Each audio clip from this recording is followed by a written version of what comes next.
கண்ணே தெரியாத அளவுக்கு குட்டனுக்கு முடி வந்துருச்சுங்க. சோ அதுக்காக தான் நம்ம ஜூ டைலுக்கு வந்திருக்கோம். இது நிறைய இடத்துல இருந்தாலும் இப்பதான் நியூவா வந்துட்டு சின்னியம்பாலம் கோயம்புத்தூர்ல ஆரம்பிச்சிருக்காங்க. நாங்க உள்ள போன உடனே குட்டனை நல்லா இன்ஸ்பெக்ட் பண்ணிட்டு ஃபுல் வந்து அவனுக்கு கட் பண்ண ஆரம்பிச்சிட்டாங்க. என்ன கட்டிங் வேணும்னு கேட்டப்போ நாங்களும் வந்துட்டு அவனுக்கு பாய் கட் பண்ணிருங்க அப்படிங்கிற மாதிரி சொல்லிட்டோம். கொஞ்சம் புசு புசுன்னு இருந்த குட்டை ஃபுல்லா முடி போனதுக்கு அப்புறம் பொசுக்குன்னு ஆயிட்டான். இன்னைக்கு நாங்க எடுத்திருக்கிறது அப்படின்னு பாத்தீங்கன்னா ஆல் இன்க்ளூசிவ் பேக்கேஜுங்க.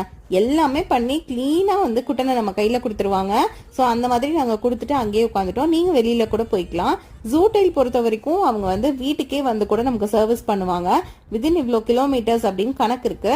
ஸோ கால் பண்ணி நீங்க சொல்லிட்டீங்க அப்படின்னா அவங்க நம்ம வீட்டுக்கே வந்து நம்ம குட்டனையோ இல்ல வந்துட்டு உங்களோட வீட்டு பெட்டையோ அழகா குளிப்பாட்டி அவங்க வந்து ரெடி பண்ணி கொடுத்துட்டு போயிடுவாங்க. ஸோ இது வந்து நாங்க டைரக்டா அவங்களோட சின்னியம்பாளையம் பிரான்ச்ல பண்ணோங்க. ஸோ எப்படி இருக்கு ஹேர் கட் அப்படிங்கறத கீழே கண்டிப்பா வந்து மறக்காம சொல்லுங்க. அண்ட் இதோட எல்லா டீடைல்ஸுமே நான் வந்து கீழே கொடுத்துருக்கேன்.